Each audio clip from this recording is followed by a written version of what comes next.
I stared at the email in disbelief, my coffee growing cold beside my keyboard. The largest contract of my career, gone. Stolen by my own brother. "I'm sorry, Sarah," the message read. But Michael made a compelling case for why Aerotech should work with his team instead. His connections with our board members were persuasive. I should have known better. I should have seen it coming. But I never thought my own brother would stoop so low. "I'm Sarah Mitchell, founder of Mitchell Innovation Labs, and this is how my brother's betrayal led to the greatest revelation of his life." The funny thing about betrayal is how quiet it can be. No dramatic music, no warning signs. Just a simple email on a Tuesday morning telling me that the $50 million contract I'd spent 6 months negotiating had suddenly gone to my brother's consulting firm. My phone buzzed. Speaking of the devil. "Hey sis," Michael's voice dripped with fake sympathy. "Heard about Aerotech. Tough break, but you know how business goes. May the best man win." I gripped my phone tighter. "Cut the act, Michael. I know what you did. You went behind my back to their board members." He laughed. "Oh, come on. Don't be such a sore loser. I just played the game better. Besides, everyone knows Mitchell Consulting Group has more resources, better connections. What can your little startup offer compared to that?" Mitchell Consulting Group. Our father's company, now run by Michael. The legitimate family business, as our father called it. The one I'd refused to join 5 years ago when I started my own firm. "Those were my designs, Michael. My innovation strategy. You can't just." "Can't what?" He cut in. "Can't use my connections. Can't convince a client to make a smarter choice. Face it, Sarah. You're out of your league. Always have been." I closed my eyes, remembering all the times he pulled stunts like this. Taking credit for my ideas in college. Undermining my projects at my first job. Always with that same smug certainty that he deserved whatever he took. "The signing ceremony is Thursday," he continued. "Don't worry, I won't tell anyone how close you came to landing this. Wouldn't want to embarrass you." I ended the call without responding. My hands were shaking, but not from anger, from anticipation. Because there was something Michael didn't know, something no one knew except my most trusted advisors. I opened my laptop and clicked through to a secure folder.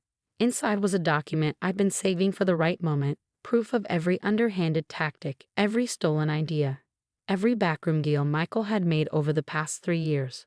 More importantly, it contained proof of something that would shake Mitchell Consulting Group to its core. My phone buzzed again, this time a text from David Chen, CEO of Aerotech. "Sarah, everything proceeding as discussed. Is M taking the bait?" I smiled, typing back, hook, line, and sinker. You see, Michael wasn't the only one who could play the long game. For the past year, I've been quietly building something much bigger than a single contract. Something that would change everything. My assistant Lisa knocked on my office door. "The board members are ready for your call." I nodded, straightening my jacket, put them through to the conference room. The large screen lit up, revealing 5 serious faces. The secret board of directors of Nova Holdings, a shell company that had been systematically acquiring shares of Mitchell Consulting Group through various subsidiaries. Ms. Mitchell, the head of the board, nodded. "The final transfers are complete. As of 9 a.m. this morning, Nova Holdings owns 51% of Mitchell Consulting Group." I felt a small smile tug at my lips. "And the paperwork?" "All in order. Your identity as Nova's owner has been carefully concealed. As far as anyone knows, Nova is just another investment firm." I looked at the org chart on my wall, the real one, showing how my little startup was actually the center of a web of companies that now controlled my father's empire. "Excellent. Maintain position until Thursday. I want to be there when my brother signs that contract." "Sarah," one of the board members leaned forward. "Are you sure about this? Once we reveal Nova's ownership." Michael made his choice. I cut in. He chose to steal what he thought was my biggest contract. Now he gets to learn that it wasn't just the contract he should have worried about. After the call ended, I walked to my window, looking out at the Seattle skyline. 5 years ago, when I left Mitchell Consulting Group, my father had sneered that I'd never succeed on my own. Michael had laughed, certain I'd come crawling back. Instead, I built something they never saw coming. While they focused on stealing my contracts and undermining my projects, I was quietly buying up their company through a maze of shell corporations and investment firms. My phone buzzed with another text from Michael. By the way, after I signed the Aerotech contract, the board is considering acquiring your little company. You know, to save you from yourself. Just looking out for my baby sister. I didn't respond. Let him gloat. Let him think he'd won. Thursday would come soon enough. Lisa appeared at my door again. Your 2 p.m. is here. The Aerotech implementation team. I nodded. Send them in. And Lisa? Make sure everything is ready for Thursday. I want the signing ceremony to be memorable. The next 2 days passed in a blur of preparation. Michael sent more gloating texts, each one more condescending than the last. Our father called, suggesting I should be graceful about losing the contract and maybe consider coming back to the family business. If they only knew. I kept checking the secure folder on my laptop. Inside was evidence of every questionable deal Michael had made, every corner he'd cut, every regulation he'd skirted. Not enough to cause legal troubles. I didn't want to destroy the company after all, but more than enough to justify a change in leadership once Nova Holdings revealed its ownership. Wednesday night, I sat in my office late, reviewing everything one last time. The contract Michael thought he'd stolen, the ownership documents for Nova Holdings, the board resolutions that would be revealed tomorrow. My phone buzzed one last time. Michael again. Get some sleep, sis. Tomorrow's a big day, for me anyway. I looked at my reflection in the darkened window, thinking of all the times Michael had taken what was mine, certain that his position as our father's heir made him untouchable. Yes, I whispered to my reflection. Tomorrow is definitely going to be a big day. Thursday morning dawned bright and clear. I dressed carefully in my best power suit, not for the photos, but for the memories I wanted to preserve of this day. The signing ceremony was being held in Aerotech's main conference room, a gleaming space with floor-to-ceiling windows overlooking downtown Seattle. By 9 a.m., the room was filled with executives, board members, and media representatives. A historic contract signing, they thought.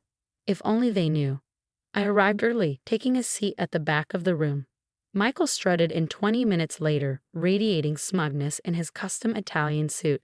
He faltered slightly when he saw me but quickly recovered, throwing me a condescending smile. Sarah, didn't expect to see you here. Come to watch how the big leagues operate. Wouldn't miss it for the world, I replied calmly. Our father arrived next, making a beeline for Michael. Son, this is your moment. The biggest contract in company history. Neither of them spared me a glance. Perfect.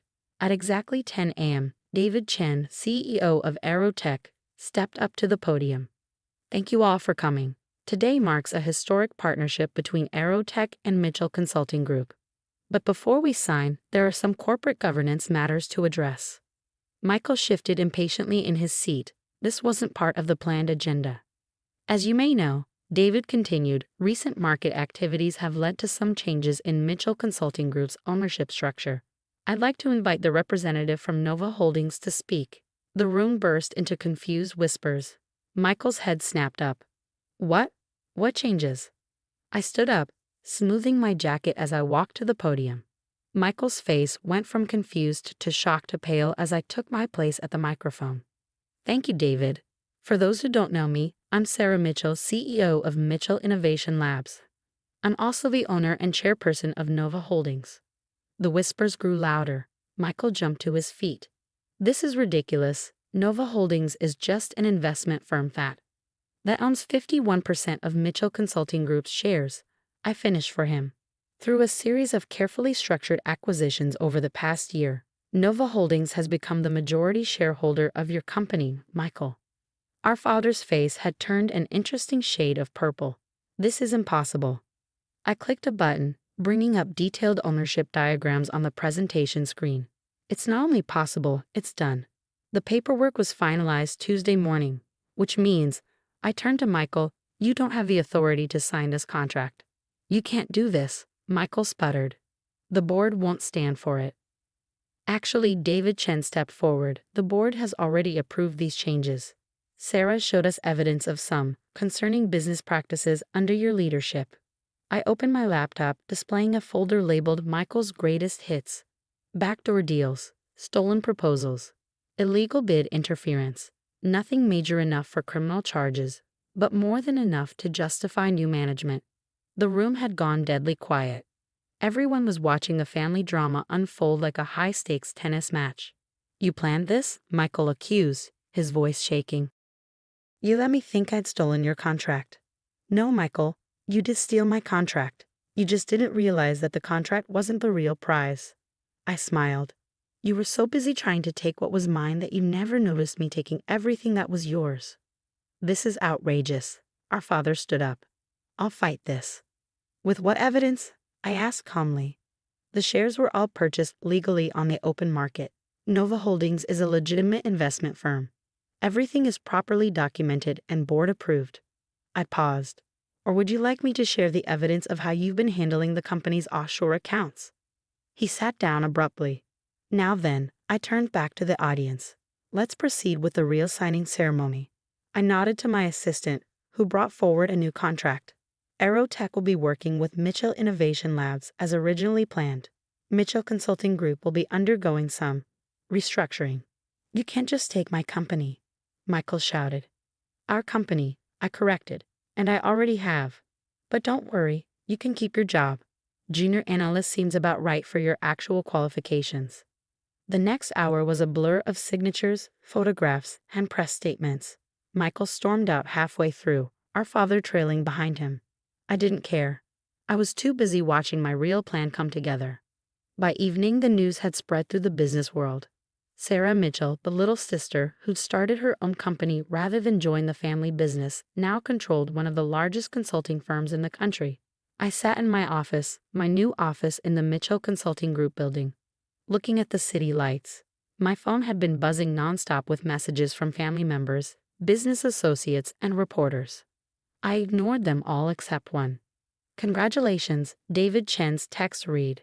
"Your brother never saw it coming." I smiled, remembering Michael's smug face when he thought he'd stolen my contract. He'd been so focused on the small prize that he'd missed the bigger game entirely. My assistant knocked on the door. "Your brother is here. Says he needs to talk to you." I looked at the org chart on my wall. The real one this time, showing both companies under my leadership. "Send him in. And Linda? Has security on standby." Michael slunk in, his earlier arrogance completely deflated. "Sarah, please, we can work something out. I'm your brother." "Funny," I replied, not looking up from my computer. "You didn't seem to care about that when you were stealing my contracts." "That was business. This is different." Now I did look up. "No, Michael. This is business too. The difference is I played it better." I pushed a folder across the desk. "Here's your new contract. Junior analyst position, starting Monday. Standard probationary period." He stared at the folder like it might bite him. "You're not serious." "Dead serious. Take it or leave it. But remember, your other option is trying to find a job after being fired for ethical violations." I smiled. "Your choice." After he left, clutching the folder like a life preserver, I walked to the window. 5 years ago, I walked away from this building, determined to build something of my own. My father and brother had laughed, certain I'd fail. Instead, I built something bigger than they'd ever imagined. Something they never saw coming because they were too busy underestimating me. My phone buzzed one last time, a text from Michael. "I hope you're happy. You've destroyed our family." I typed back a single response. "No, Michael. I just showed you what it feels like to have something stolen by family. Sometimes the best revenge isn't just winning, it's making sure they understand exactly why they lost."